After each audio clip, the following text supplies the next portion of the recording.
What's up, y'all? This is Thirsty Thursday. My name is Carmelo. This is Anthony. This is Casey. Today we're here for an album review of N.E.R.D's latest album, No One Ever Really Dies. For those who don't know, N.E.R.D is a hip-hop group with the members of Pharrell Williams, Chad Hugo, and Shay Haley. Pharrell Williams, great producer, also a great artist. In my opinion, this is their most experimental album, from N.E.R.D at least. It's about 11 tracks, 52 minutes long.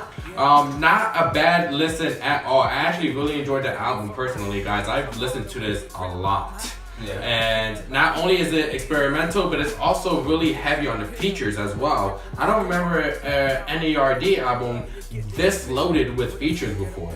We have the likes of Gucci, Wale, Kendrick Lamar, M.I.A. Andre 3 Stacks also made a nice appearance as well. So overall, the features were nice. The hit single Lemon, huge hit. Rihanna as well, feature on the album. She killed it.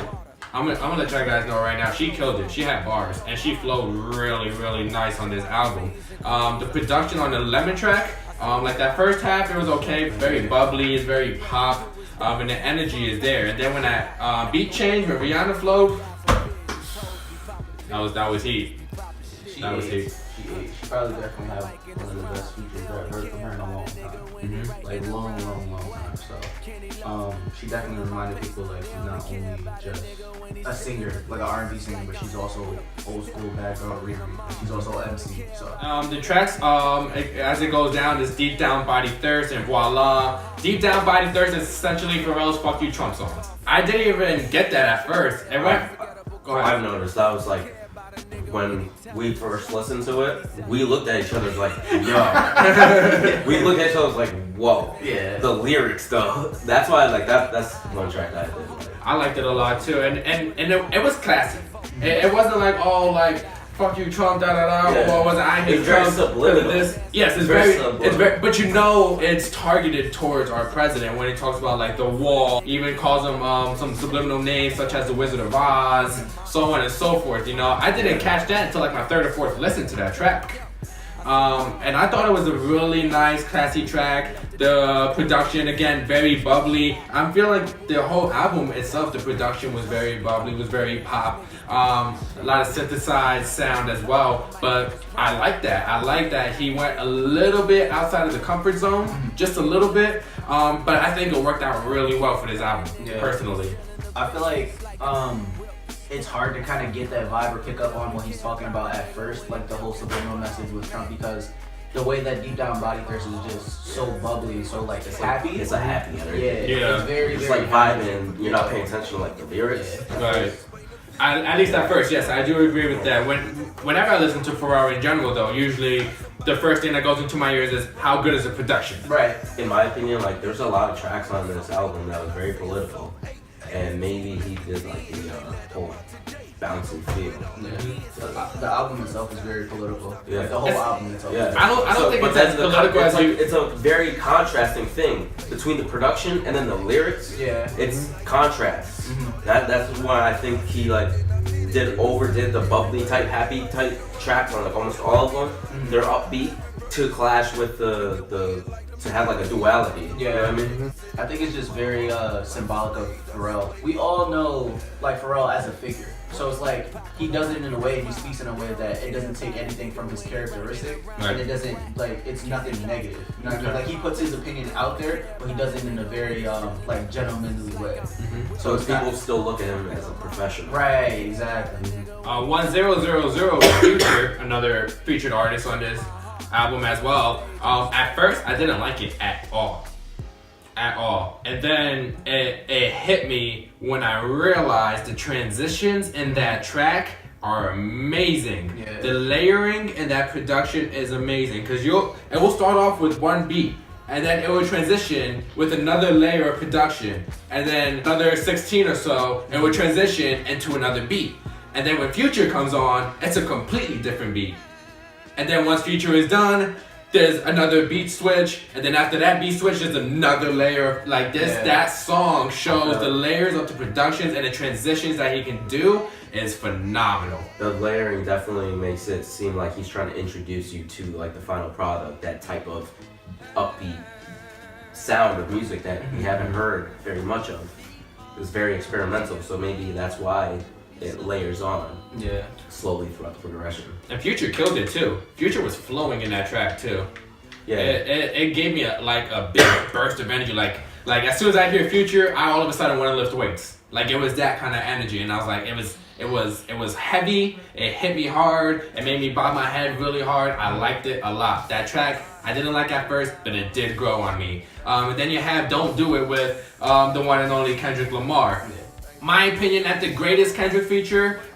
It's not the best song on this track as well, but the hook is really catchy. We gotta admit it. Yeah. I mean, to be honest, the 2 tracks honestly, just those 2 tracks, like, are my skippable tracks. Really? Yeah. I mean, like I said, I might have an unpopular opinion, but for N.E.R.D, all their album, all their work as a whole, you progressively learn to love it. Right. You know what I mean? So for me, that Future one just doesn't flow well for me. Like I said, I appreciate the layering and I get it, but it's just something about it. Like, if I'm in the mood for it, or like if I know I need the energy, it's great, like you said. But like just listening to it sonically, like not shuffle, not nothing, just listening to it in order, it doesn't do it for me. Really? It doesn't do it. See, I was thinking that same thing with Voila, because I found the sampling in that song to be very, very, very repetitive, and after a minute, it's annoying at that point. Right. Because I feel like I'm just hearing somebody say Voila over and over and over again, and that got kind of annoying. Right. Not to only mention the unnecessary feature from Wale as well. I felt like he bodied that. No. I felt like he He's bodied the only one that thinks that. No. I felt like You just don't like Wale. It was unnecessary. I feel like the song could have still been. That was the only part where Wale in that song that I liked was Wale. The rest of it, I could throw away. I don't like the song. I don't like Wale's part. I didn't like the beat change. I didn't like the sampling in that song. That could get skipped. All right. That could get skipped for me. But yeah, Voila for me, like I love it. It's one of my favorite tracks on here, just because it goes with like the synergy of just the whole album. You know what I mean? Like it still has that upbeat, it still has that underlayer, the sayings, the meanings that you gotta listen to. But then at the same time, it switches and you can see the layering. You know what I mean? Right. He shows you, all right, this is what we're gonna do first. Then he switches, he ups the beat, then he slows it down again, and then he completely changes it, and now it's Wallet. Now it changes from this whole upbeat to a slow, listen to the lyrics, listen to what he's gotta say, and then But Wale ain't say nothing in this. did you listen to it? Wale ain't say nothing. Okay. I don't like Wale. I don't like Wale. I He thought just shut it off. It's not that he just shut his ears a part off. of me, yes, a part of me does shut it off, but knowing that I have to actually listen to this album and give it a shot, Right. I'm not grasping anything Yeah. from Wale. It comes off very boring, and again, I feel like it's a very unnecessary feature. The song could have been just fine without it, if you ask me. But that's just my opinion. But then you get tracks like ESP too that really makes up for that too, where the production is nice, the hook is nice. You got energy, but you ain't gonna use it. Fine. Yeah, that's really nice, and I wouldn't say their motivational words. They almost come off as like life quotes in these lyrics that I really appreciate as well. It gives you that little push that somebody may need. And Pharrell, he has that energy, no pun intended. Right. But whenever you see Pharrell, most people just think like, oh, he's that really, really cool guy. He's a trendsetter. He's a legend. And when was the last time you heard any bad news about Pharrell? I will wait. You just don't. Exactly. So the who he is, how people perceive him to be, and the energy that he creates in his music, just gives us a perception that he's really that dude. Yeah. Rolling them sevens with Andre 3 Stacks. Let's be real. Andre 3 Stacks will always be a legend. Yes, But this is a skip. No. This is a skip. I'm sorry. I feel like Andre 3000, the feature came. It didn't fit. Yeah. Like I couldn't picture Andre 3000 in this particular song. I wasn't a fan of the production in this track as well. Let me rephrase that. The production is nice. It's very lush. It's very bubbly. It's very popish. It's very Pharrell as well. But it's just one of those things where it's just like the repetitiveness. Rolling around, sevens. Like that's it's a little annoying. And then The beat change, I didn't quite get it. I feel like that track was a bit scattered. It was all over the place. And then Andre 3 Stacks, I think, came just a little too late in the track. So by the time I got tired of it, he still didn't even say a word. I think the point of Rolling Sevens is just the underlying meaning. You know what I mean? Like Rolling Sevens, we obviously know what it is. You know what I mean? It's the act of doing stuff there. And just hoping that you're getting lucky. You know what I mean? You're out there, you're rolling for sevens, you're rolling for sevens, you're rolling for sevens. So just like the way that everything is right now, especially with like Trump and the whole North Korea going back and forth, back and forth, back and forth on Twitter, it's like you get it. You know what I mean? Like you're rolling sevens, like, all right, why y'all playing chicken? Who's gonna jump first? Our country's You know what I mean? Twitter. So I feel like he's putting out a message, and I think Pharrell has always done that, and he's been probably one of the pioneers of always putting people on. You know what I mean? Even at ESP, he's telling people when he's talking to the culture about being cultural vultures. Right. You know what I mean? So I think he does that very well. Like you said, I do agree with it. I don't like the repetitiveness of it, and it doesn't fit for me either. But I can understand why he would put it there, and I understand why it's on the album. Okay. So I paid its respect, but I don't like it. Right. So I do. You have to just respect the message that he's trying to say. Right. Lightning Fire Magic Prayer, that's the best track on the album. That's the best track on the album. Arguably. Because arguably. that was my favorite produced track. It is a bit lengthy, but the thing about that is I don't even mind it. After a few listens, it's as if it's not even that long at all. Yes, it flows very well. From the beat change to the waterfall sampling as well. That makes you sound very relaxed. And it's very lush as well. And I love when I hear Pharrell on the production. He can't do no wrong in my opinion. If you ask me, Pharrell's the greatest producer to ever do it. Like you said, N.E.R.D is one of the pioneers of definitely like being experimental. You know what I mean? They were doing experimental things basically the whole time they've been out.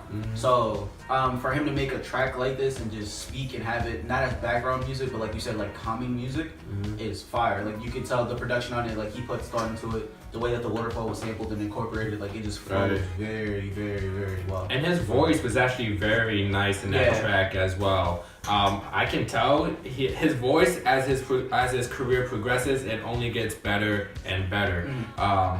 We get song like Kites as well with Kendrick Lamar and M.I.A. Always nice to hear from M.I.A. again. Outside of her Paper Planes track, I feel like that's what most people would identify her as, is with that track. And I feel like there was some great chemistry too amongst Pharrell, Kendrick Lamar, and M.I.A. as well. That was a collaboration I thought I would never see. But I'm glad M.I.A. got the chance to work with these legendary artists. I feel like she does deserve that. She did flow fairly nice. She was a good support artist as well. She played her role. Wasn't anything too fancy, wasn't anything too special, but it got the job done.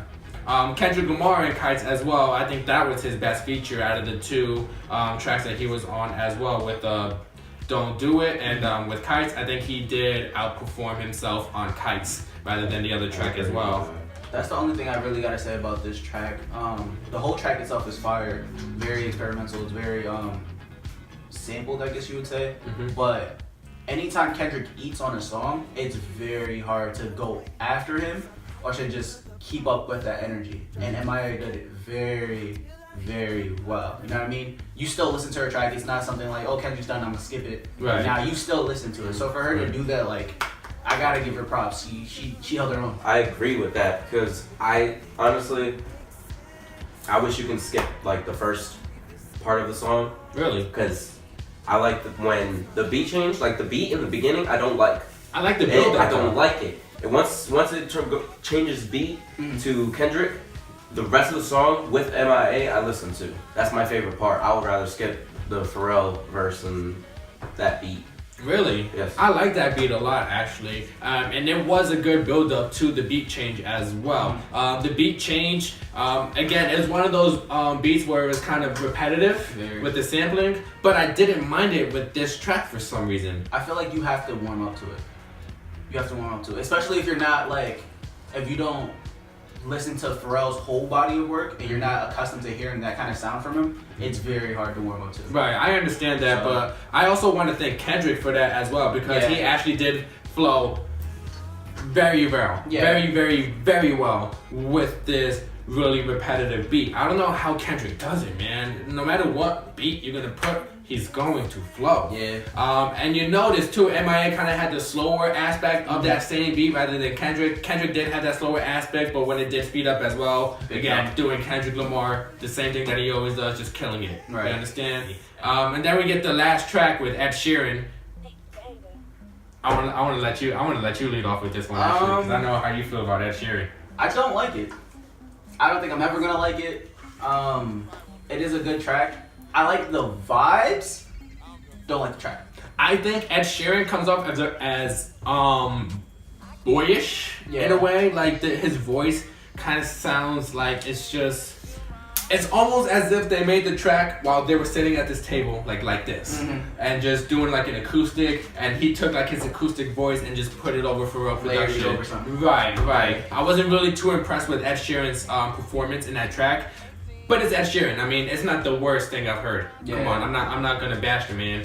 But I've heard better from an Ed Sheeran feature. I'm a fan of Ed Sheeran's like original music. Like I don't just listen to stuff he features in. I'll listen to his actual music. So I'm a fan of Ed Sheeran. I don't think how he did in this track was that well. Yeah. You know what I mean? That's not his best feature, like you were saying. That's so. I was kind of disappointed because I wanted like, oh, I saw Ed Sheeran. I was like, oh, this probably be a dope track. Right. No, didn't get that. Skippable.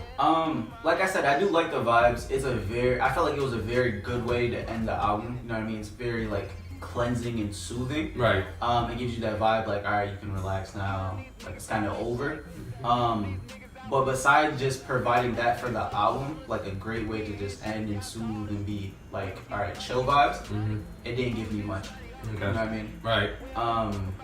If I was listening to it for that reason, like just to soothe, like if I came home from work and I'm just trying to chill or like do something like that, then it would probably fit. Right. But I'm not a fan of it. Now, being that you bring that up, like saying that you can only listen to this at home, for this entire project as a whole, I feel like you can listen to this almost anywhere. Yeah, no, the project as a whole, yes. That's why I don't like that song. Right. You know what I mean? It's very hard to just take in, like, especially being after what it's after, you know what I mean?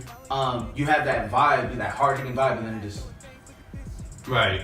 So it's like, really? And the album is a bit scattered as well. Yeah. With the energy, because there are some tracks that maybe you can listen to in the gym, such as 1000. Right. There's some tracks that you can feel more comfortable listening at home, such as Lifting You with the Ed Sheeran, maybe Lightning Fire Magic Prayer will probably be more comfortable at home. And then there's songs in the whip. 1000 again being an example. 1000. Maybe Lemon with Rihanna. Sure. So it is a bit scattered. But again, it just further proves my point that you can almost listen to this album about anywhere. Just about anywhere. Right. So overall, again, it was nice having this project from N.E.R.D. again. I didn't think they were personally going to make a comeback or make another album. But again, they had surprised me. I wouldn't even say they surprised me. Again, this is exactly what I was expecting. You know what to expect. Right. You know what to expect. They know the standards of what they must put out. They're not just going to put out anything. Yeah. And I think they understood that. And again, both Chad Hugo, Shay Haley played their roles very well. Pharrell, very nice in the production as well. The voice has improved. The song structures are nice. The song topics are nice. Yeah. The features are nice as well. Very, very, very heavy on the features. I wasn't expecting that at all. But I think for the most part, the featured artist played the role very well as well. Other than that, again, not bad. If I was to give it a rate right now, it would get a really solid 8. This rate would get an 8 for me as well. Again, I was really impressed with this album. I'm still listening to it to this day. I'm skipping 1, maybe 2 tracks on this album. Production's very nice, structures are very nice, topics are very nice as well, and it's just very good to just hear from these guys again. Right. There's only like really 2.5 tracks that's not skippable for me. So like That's not skippable? That's not skippable. I do not like. It's the mainly thing is I love the message that he's trying to portray in all the tracks. Right. I love it, but it's just the energy. I don't like that energy. I'm not that type of like upbeat guy. I mean, like you can consider my taste of music more like old head music. You're like Jaden Smith. Fuck out of here, bro. That's different though. That's more like musically. That's like I'm a fan of composers and actual like like Beethoven and Frederick Chopin. So I appreciate Jaden's music because it's very musical. You're gonna tell me Pharrell's not like that? It's more modern, and I'm not a fan of that modern taste. You are a fan of all the modern tastes. Okay. You know what I mean? So that's why I say my taste is more old head style. So that's why I just can't get past it. I don't like that upbeat thing. That's why I like when the beat changes and you can vibe your head like this. That's when I find it dope, and that's when I listen to the features. That's when the features are on. Right. But throughout the whole album, only 2.5 tracks, which is the what's it called? Deep Down Body Thirst and Lightning Fire Magic Prayer. Those are the ones I listen to completely through, and then Kites. I like Kendrick and M.I.A. Okay. That's about it. You know what I mean? Because the beat changes and it's more like I can vibe to it. That's what I like. So that's why. I need to rate that. I respect the album as a whole. So that's why I give it. I like the experimentation that they did. I just not for my taste. I give it a solid 5. A 5? That's disrespectful. I feel like we gotta get some comments. That's We're gonna get some comments, but that's my opinion. Rating wise, I'll probably give it a 7 out of 10 just because, like I said, there's 3 solid skips for me that I can skip easily. So what's that? 8 tracks left, 8 out of 11. It's about a 7. You know what I mean? It has the replay value. The message is there. Probably as I continue to listen to it, I'll probably build up to an 8, maybe even a 9. But as of right now, like probably 3 weeks in, 4 weeks in. Yeah, we're about 3 weeks in so far. 3 weeks in. After listening to it for a while, it has replay value. I can still bump it. Definitely a 7, solid 7. I'm a Pharrell fan, so I'm biased. Yeah, I know. I love Pharrell, but Right. it's those tracks right there that are really just holding me. Probably after listening to it, maybe shuffling, I'll pick up some extra things. It'll probably go up to an 8. Or maybe a 9, but definitely a 7 for me. Let me know what you guys think of the album. Again, No One Ever Really Dies. Share your thoughts below in the comment section. Also, don't forget to like and subscribe to Thirsty Thursdays. And again, this is Anthony. My name is Carmelo. This is KC. Until then, ladies and gentlemen, stay hydrated.